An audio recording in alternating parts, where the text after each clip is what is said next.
Et salut les traders, j'espère que tout le monde va bien, moi ça va super, on se retrouve comme chaque dimanche à 18 h pour une nouvelle vidéo d'analyse. Avant de commencer le cours, déjà gros merci à ceux qui prennent le temps de lâcher leur petit like et leur commentaire à chaque vidéo, vous donnez un vrai coup de pouce à la chaîne YouTube, donc encore une fois merci. Si c'est pas le cas, pensez à le faire, ça prend vraiment 2 secondes et ce serait super sympa. N'oubliez pas de me dire en commentaire en fin de vidéo quel actif vous avez envie que j'analyse pour la semaine prochaine. N'oubliez pas de vous abonner si c'est pas déjà fait et je vous prends pas plus la tête, on attaque le cours immédiatement. Ok, alors le Bitcoin la semaine dernière, on avait vu un achat. Vous avez dit quand même d'attendre une correction pour acheter. Bon, il l'a pas donné, tant pis. Maintenant, pour la suite, faites attention. Il y a deux scénarios.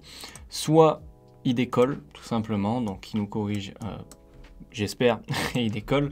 Soit il se retourne. D'accord, il casse le plus bas. Vous allez me dire merci, c'est le principe du trading, up ou down. Seulement, c'est qu'il y a des scénarios derrière, d'accord. On peut avoir ce 1, 2, 3 down, ou il peut tout simplement nous avoir validé un 1, 2, 3, la correction, le down, d'accord. Donc la structure finit ici, et là en fait, hop, le début de cette tendance en fait est là en fait. Vous voyez, et là il monte. Donc en fait, surveillez et adaptez-vous. Si vous le voyez chuter, donc du style comme ça, hein. Si vous le voyez chuter comme ça et corriger, je l'ai fait à l'arrache, chuter et corriger, vous savez sur quoi on peut potentiellement partir comme scénario. Par contre, si vous le voyez corriger pour un achat, si vous avez vos setups d'achat, pourquoi pas le tenter. Maintenant, en court terme, on va aller en M30 quoi, on peut avoir plusieurs choses. On peut avoir un down, mais avant ce mouvement-là, il est assez correctif. Donc pourquoi pas un up et ensuite un down pour valider ce 1, 2, 3. Et ensuite ce 1, 2, 3 ici pour valider du coup un running avant la continuation haussière. Et du coup, cette correction-là, ça peut être votre setup 4 heures par exemple, puisque du coup, voilà, ce mouvement sera devenu correctif pour un achat. Donc si vous avez ça, pourquoi pas, d'accord? Si vous avez donc là down et il nous valide un running, il nous donne donc une correction. Donc la tendance se prononce, d'accord? On peut avoir ensuite un achat, donc pourquoi pas tenter ça, ok? Le gold, je vous avais dit de faire attention à un spike vers le haut, seulement mon scénario 1 c'était sans casser ce plus haut, bon il l'a cassé donc on va peut-être partir sur un expanding comme ça, parce que tant qu'il ne casse pas ce plus haut, on peut avoir un down jusqu'au plus bas. Ça serait le plus propre, d'accord? Là ce serait propre qu'il nous valide du coup un expanding dans un régular, donc 1, 2, 3 ici. Donc l'objectif il est là, après l'achat, mais pour l'instant, pour les jours qui vont venir, on se concentre sur ce plus bas là. Donc si vous avez une correction, pourquoi pas le tenter. Après, rappelez-vous, par rapport à la semaine dernière, le deuxième scénario, c'était en fait que ça ce soit déjà notre correction, même si je suis pas du tout fan, mais il peut quand même le valider pour ce 1. Le 2 étant la structure jaune, la correction jaune, et ensuite un 3 ici. Là, vu comme il s'est retourné, bon, il peut toujours monter, hein, mais si vous avez une petite correction, comme je vous ai dit juste avant, correction, on vise quand même le plus bas ici, c'est ce qui est le plus propre. Hotcad, je vous avais dit de faire attention à un achat, mais que c'était beaucoup trop tôt et du coup rester à l'écart. Là, on peut avoir un achat, pourquoi? Pour ce 1, 2, 3 et valider un running pour ce 1.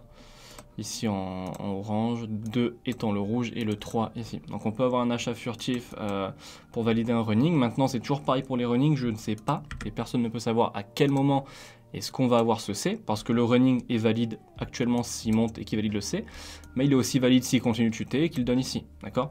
Donc c'est pour ça, attendez toujours vos setups. Si vous avez un setup d'achat, vous savez qu'il peut monter, par contre peut-être pas jusque to the moon quoi, ok? Donc faites attention à un petit running, donc à un up ici, puis un down, comme ça. Après quand, ça je ne sais pas encore. NZDCHF, on avait vu une vente, on l'a eu, donc je vous avais dit si il casse la traîne et qu'il corrige, pourquoi pas tenter la vente jusqu'au plus bas. C'est exactement ce qu'il a donné. Pour rappel, du coup ça fait deux impulsions hein, qu'on anticipe, on avait anticipé celle-là et celle-ci. Maintenant faites attention, le mouvement est vers la fin. Ouais, le mouvement est vers la fin. Donc, si vous avez soit une plus grosse correction, mais du coup, il faudra attendre, je pense, encore quelques semaines, pourquoi pas. Par contre, là, pour la vente, ça commence à être risqué, ok. Donc, restez à l'écart. Si vous avez un bon setup d'achat, pourquoi pas, mais toujours dans la mesure où vous avez votre cassure de trendline ici. Si la trendline est cassée, puis correction, pourquoi pas l'achat, mais avant ça, reste à l'écart du coup. USDJPY, on avait vu une vente pour du coup ce scénario-là, on est dedans, donc ça bouge pas, toujours la même analyse pour la semaine dernière. Lui, pareil, pour rappel, on a anticipé ce gros down, et du coup, ce down-là est partiellement validé. Donc nous, c'est toujours ce plus bas qu'on veut. Si vous avez une correction, d'accord, un setup, vous tentez toujours jusqu'au plus bas ici. Après, en 30 minutes, il peut nous donner quoi? Peut-être, ouais, il peut nous donner un running, même s'il a presque validé. Donc là, on est peut-être sur un 1, 2, 3 pour ce 1, 2 et 3. On a encore un petit peu de marge pour l'achat. Ok, mais du coup, c'est bon pour notre vente, pour ensuite ce 1. Mettre en blanc, le 2 étant le running rose et le 3, ok. Donc là, à partir de maintenant, si vous avez des setups de vente, pourquoi pas, mais il peut vous donner un dernier achat avant de chuter. Mais l'objectif, c'est toujours le même que la semaine dernière, on va faire simple, c'est ce plus bas ici. Ok, on va mettre ça comme ça. Voilà. Euro CHF, voilà, je vous ai dit de faire attention à de la vente, on avait un mouvement correctif et pareil que c'était un petit peu tôt, donc restez à l'écart de Euro CHF, mais du coup on a eu la vente. Euro NZD, on avait vu, il me semble, aussi une vente, ouais, mais du coup il est monté. Là, la structure est pas totalement claire, ok, on a impulsion, impulsion, assez impulsif, impulsif, impulsif aussi, c'est pas des mouvements hyper correctifs, donc restez à l'écart, même si l'objectif il est là, d'accord. Ça c'est l'objectif, mais il peut encore traîner pas mal de temps.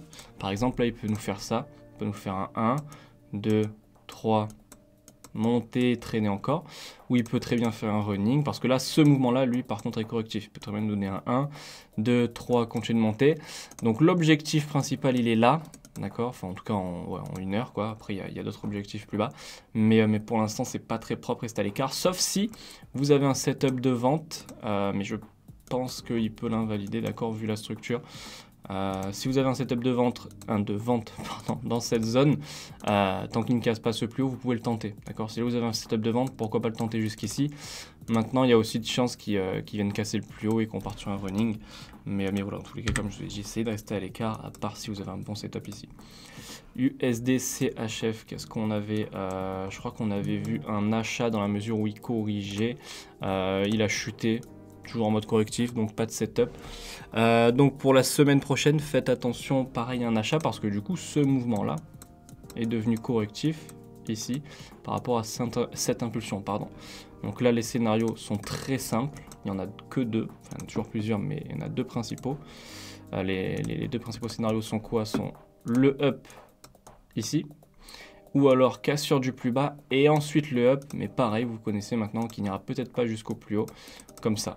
Donc si vous avez des setups d'achat entre ces deux niveaux, pourquoi pas les tenter jusqu'au plus haut. Par contre, dès qu'ils cassent, on partira peut-être sur la structure rose. NZD4, on avait vu une vente parfaitement validée aussi. À partir de maintenant, si vous avez d'autres setups de vente, pourquoi pas. L'objectif final, il est tout en bas. Il est là, voilà, donc si vous avez d'autres setups, pourquoi pas. Maintenant, il est possible qu'il corrige en daily, d'accord, allez, 4 heures. Donc il peut nous faire une correction balèze, enfin balèze, comme ça à peu près. Donc faites attention, mais on est toujours sur de la vente jusqu'au plus bas. US Oil, on avait vu de l'achat, on est dedans, toujours objectif jusqu'au plus haut. Pour rappel, on anticipait ce down et ce up. Donc on suit le plan, toujours pareil, on veut la cassure du plus haut. Ethereum, attention, faites attention sur les crypto-monnaies, voilà, s'il veut bien s'afficher. Donc on avait vu un achat. Maintenant, il peut nous valider notre... en fait, il y a deux scénarios.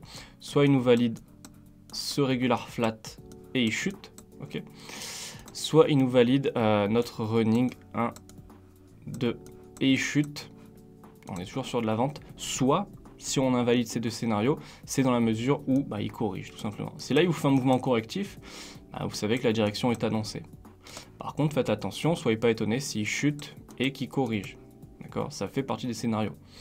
Donc voilà, faites attention quand même à un potentiel retournement sur l'Ethereum. Le storage, voilà, les scénarios sont ici, ils n'ont pas bougé. Donc du coup, premier scénario qui était le vert a été validé. Pareil, faites attention à de la vente. Maintenant, on est peut-être sur un régular, d'accord. Donc la correction ici de... je vais monter un petit peu. Voilà, la correction de cette impulsion-là.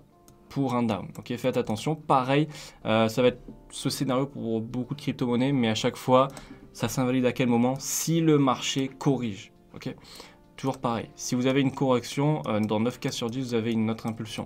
Donc, si vous attendez un down, mais qui corrige pour un up, mettez de côté le down. Ok.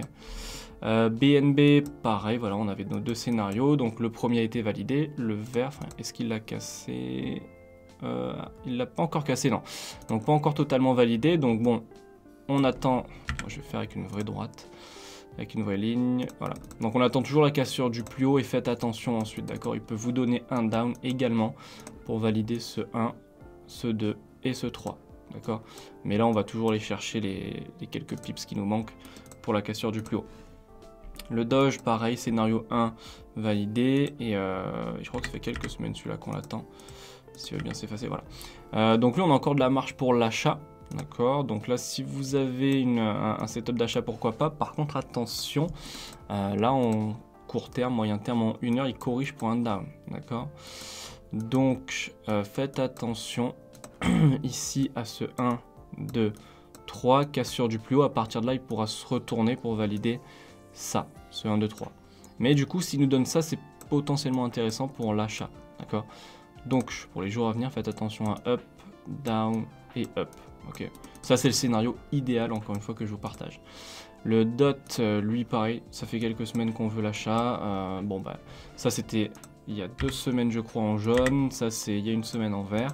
Donc bah, là il faudrait qu'on ait notre correction si on veut acheter. Après faites attention, s'il monte sans donner de correction à peu près de la même taille que cette impulsion là, faites attention ensuite à de la vente, parce que dans tous les cas c'est ça qu'on veut, d'accord? On veut cette impulsion pour ensuite un down. Maintenant, si vous voulez la prendre, si vous n'êtes pas dedans, le mieux c'est d'avoir des corrections, mais il se peut qu'il n'en donne pas. Mais s'il n'en donne pas, qui monte et qui valide le running, faites attention ensuite à un retournement. Mais on cherche toujours un petit peu de l'achat sur le DOT. LTC, celui-ci, donc voilà, ça c'est le scénario pour la semaine prochaine. Est-ce qu'il a cassé le plus bas? Oui, lui a cassé le plus bas. Ok. Faites attention, c'est pareil sur la plupart des crypto-monnaies. Là, il peut chuter tout de suite pour valider ce running. Là. Soit, encore une fois, il corrige et il monte. Okay. Au niveau de la structure, on serait plus sur un down, hein, sur la plupart des crypto-monnaies, mais avec les cryptos, etc., on sait toujours qu'il peut y avoir beaucoup de FOMO, etc., et des grosses impulsions haussières. Donc faites attention, s'il corrige, on partira sur un achat. Mais sur la structure, on est sur une vente. Ici, bah ça c'était la semaine dernière aussi, donc on a eu le running. Pareil, encore une fois les mêmes scénarios. Maintenant qu'il nous a donné sa structure corrective, il peut chuter tout de suite. Ou alors autre scénario, il peut venir casser le plus haut avant de chuter pour valider un expanding, d'accord, pour valider ce 1, 2, 3. Ou alors, comme tout à l'heure, il corrige et on continue sur une tendance haussière. Mais le mieux c'est quand même un down tout de suite. Je vous le mets au propre. Au niveau de la structure, c'est ça qu'on veut. Tac. XRP, voilà, pareil, scénario 1 validé, cassure du plus haut. Je me répète, hein, toujours pareil, on peut avoir un down maintenant, sauf s'il corrige là. S'il corrige là, on cherche de l'achat. Par contre, s'il se retourne, on n'est pas étonné, c'est ce que la structure nous annonce. Le BAT, on avait vu pareil, un achat jusqu'à la cassure du plus haut, on l'a eu. Encore une fois, faites attention à de la vente si vous avez un setup, mais s'il corrige, tentez de l'achat, on ne sait jamais. L'action Netflix, rapidement, on avait vu de la vente, on est toujours dedans, là il corrige, hop. Là il corrige, ça tombe bien, l'objectif c'est le très jeune. Et l'action GME, toujours pareil, de la vente, il corrige aussi, objectif le très jeune là. Et l'action Tesla qu'on va proposer dans les commentaires, pensez-y pour la semaine prochaine. Donc en fait ça c'est une analyse d'il y a quelques semaines, peut-être quelques mois en fait, qui n'a pas bougé, on est toujours dedans. Donc en fait on veut ce running flat là, pour ensuite ce 1, 2, 3, donc la cassure du plus haut, avant le retournement, tout simplement. Voilà. Et voilà, c'est déjà la fin de cette vidéo, j'espère vraiment qu'elle vous aura plu. Si c'est le cas, n'oubliez pas de la commenter, liker, partager, de vous abonner si ce n'est pas déjà fait. Enfin bref, vous savez quoi faire. Quant à moi, je vous dis à la semaine prochaine pour une nouvelle vidéo. Courte vie mais légendaire comme d'habitude. Ciao!